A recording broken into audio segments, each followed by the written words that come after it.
ഇന്നത്തെ പ്രതിഷേധം ഈ കേരളമാകെ പ്രതിഷേധത്തിൻ്റെ കൊടുങ്കാറ്റായി മാറിയിരിക്കുകയാണ്. രാവിലെ മുതൽ അകാരണമായി നമ്മുടെ പ്രിയപ്പെട്ട നേതാവ് സഖാവ് പിണറായിയുടെ വീട്ടിലും, തിരുവനന്തപുരത്തെ വാടക വീട്ടിലും, കണ്ണൂരിലെ വീട്ടിലും, മുഹമ്മദ് റിയാസിൻ്റെ വീട്ടിലുമെല്ലാം റെയ്ഡ് നടത്തിയിരിക്കുകയാണ്.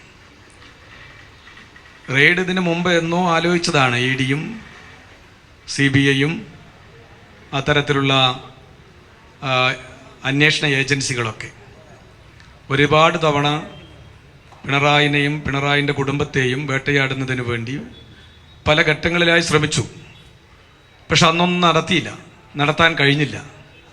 കാരണം വീണ വിജയൻ്റെ എക്സാലോജിക് കമ്പനിയുമായി ബന്ധപ്പെട്ട കേസുമായി ബന്ധപ്പെട്ടാണ് EDയുടെ റെയ്ഡ് എന്നാണ് പറയുന്നത്. ഈ കേസാണ് വിജിലൻസ് കോടതി തള്ളിയത്. ഈ കേസാണ് കേരളത്തിലെ ഹൈക്കോടതി തള്ളിയത്. ഈ കേസാണ് സുപ്രീം കോടതി തള്ളിയത്. ഒരു തവണ ഹൈക്കോടതി തന്നെ പറഞ്ഞു മാത്യു കുഴൽനാടനോട്, രാഷ്ട്രീയ ഇമേജിന് വേണ്ടിയിട്ടാണെങ്കിൽ നാട്ടിൽ പോയി കളിച്ചാൽ മതി, കോടതിയിൽ വരണ്ട. ഈ കേസിനെ അടിസ്ഥാനപ്പെടുത്തിയിട്ടാണ് പറഞ്ഞത്.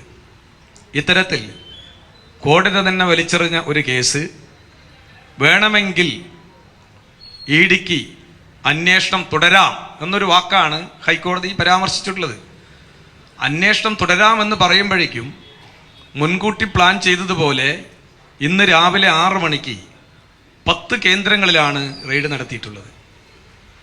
ഈ 10 കേന്ദ്രങ്ങൾ പിണറായിയുമായി ബന്ധപ്പെട്ട പല കേന്ദ്രങ്ങളാണ്, ബന്ധുക്കളുടെ വീട്, അങ്ങനെയുള്ള കേന്ദ്രങ്ങളാണ്. എന്താണ് ഇപ്പോൾ ഇവർക്ക് റെയ്ഡ് നടത്തിയിട്ട് കിട്ടിയിട്ടുള്ളത്? എന്തെങ്കിലും വെളിപ്പെടുത്തിയോ? ഏതെങ്കിലും കാര്യം, ഒരു കടലാസ് കഷ്ണം കിട്ടിയെന്ന് വെളിപ്പെടുത്തിയോ? ആരെങ്കിലും ചോദ്യം ചെയ്ത് അറസ്റ്റ് ചെയ്യാൻ EDക്ക് കഴിഞ്ഞോ? ED മുഖം രക്ഷിക്കുന്നതിന് വേണ്ടി ഞങ്ങൾ ഇനിയും അന്വേഷണം തുടരും എന്ന് പറഞ്ഞുകൊണ്ട് രക്ഷപ്പെടുകയാണ് ചെയ്തത്. ഇവർ വിചാരിച്ചിരിക്കുന്നത് ഇവർ 142 പ്രതിപക്ഷ നേതാക്കളെ റെയ്ഡ് നടത്തി. അതിൽ 125 പേർ BJP ചേർന്നു, കോൺഗ്രസിൻ്റെ. അതുപോലെ കേരളത്തിലെ ഇടതുപക്ഷ ജനാധിപത്യ മുന്നണിയുടെ നേതാക്കളും അതുപോലെ CPMന്റെ നേതാക്കളെല്ലാം ഇവർക്ക് കീഴ്പ്പെട്ടു പോകുമെന്നാണ് ഇവർ ധരിച്ചതെങ്കിൽ അതെല്ലാം തെറ്റി. ആ ഗണത്തിൽ ഈ കേരളത്തിലെ LDFന്റെ നേതാക്കളെ കൂട്ടരുത്. നിങ്ങൾ കൂട്ടിയാൽ കൂടുന്ന ആളുകളല്ല ഞങ്ങൾ.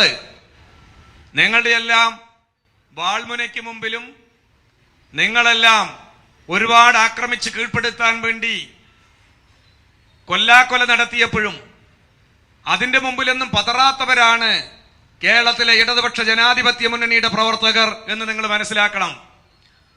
വളരെ ചെറുപ്രായത്തിൽ തന്നെ മൃഗീയമായ പോലീസിന്റെ വേട്ടയാടൽ, ലോക്കപ്പിലിട്ട് മർദ്ദിച്ചവശനാക്കി കാലിനെ തല്ലിയൊടിച്ച് ജയിലിലടച്ചപ്പോഴും ഒരു പതർച്ചയുമില്ലാതെ ഈ കേരളത്തിലെ ഇടതുപക്ഷ ജനാധിപത്യ മുന്നണിക്കും കമ്മ്യൂണിസ്റ്റ് പ്രസ്ഥാനത്തിന് നേതൃത്വം കൊടുത്ത നേതാവിന്റെ പേരാണ് സഖാവ് പിണറായി വിജയൻ. അത് നിങ്ങൾ മനസ്സിലാക്കണം.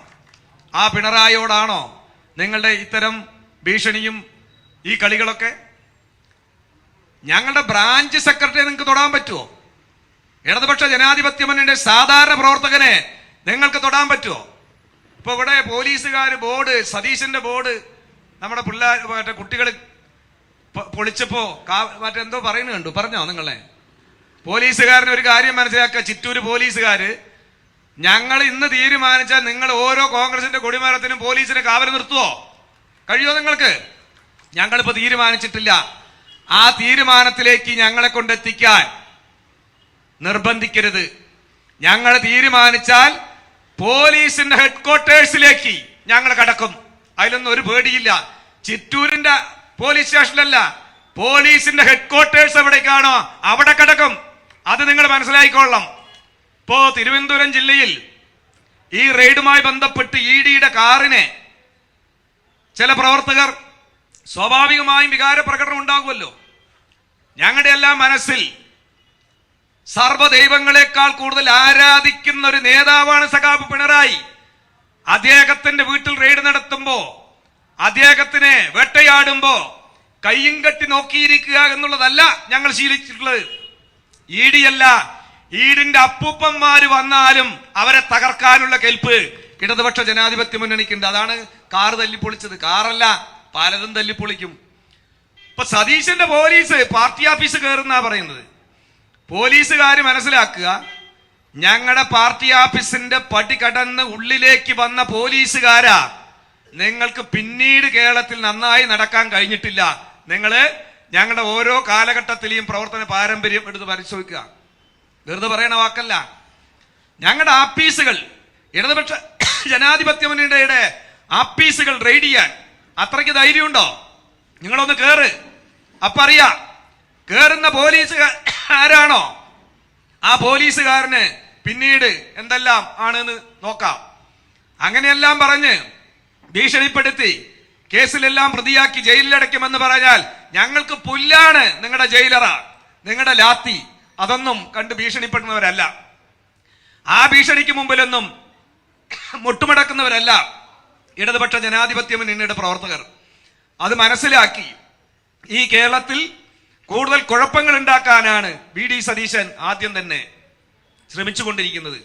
ഇപ്പൊ ഇന്നലെ VD സതീശനും മോഡിയും ചേർന്ന് ഡൽഹിയിലെ മോഡിയുടെ സ്വന്തം വസതിയിലാണ് സന്ദർശനം നടത്തിയത് സതീശൻ. ആ സന്ദർശനം കഴിഞ്ഞ് കേരളത്തിൽ എത്തുമ്പോഴേക്കും കേരളത്തിലെ പ്രതിപക്ഷ നേതാവും മുൻ മുഖ്യമന്ത്രിയായിട്ടുള്ള നമ്മുടെ പ്രിയപ്പെട്ട നേതാവിന്റെ വീട് റെയ്ഡ് ചെയ്തു. ഇലക്ഷൻ സമയത്ത് നിങ്ങൾ പറഞ്ഞല്ലോ CPM BJP ഡീൽ എന്നല്ലേ കോൺഗ്രസ് ആക്ഷേപിച്ചത്. ഇപ്പൊ ഓരോ ഘട്ടത്തിലും തെളിഞ്ഞു വരികയല്ലേ ആരാണ് ഡീല്, ആരാണ് ഈ ഡീല് നടത്തി ഇവിടെ അധികാരത്തിൽ വന്നത് എന്ന് മനസ്സിലായില്ലേ? കേരളത്തിന്റെ ഈ തെരഞ്ഞെടുപ്പ് ഫലം വന്നതിന് ശേഷം വോട്ടിംഗ് പാറ്റേൺ പരിശോധിച്ചപ്പോ 35 മണ്ഡലങ്ങളിലാ BJPയുടെ വോട്ട് കുറഞ്ഞത്. ത്രിതല പഞ്ചായത്ത് തെരഞ്ഞെടുപ്പിന് BJPക്ക് കിട്ടിയ വോട്ട് എവിടെ പോയി?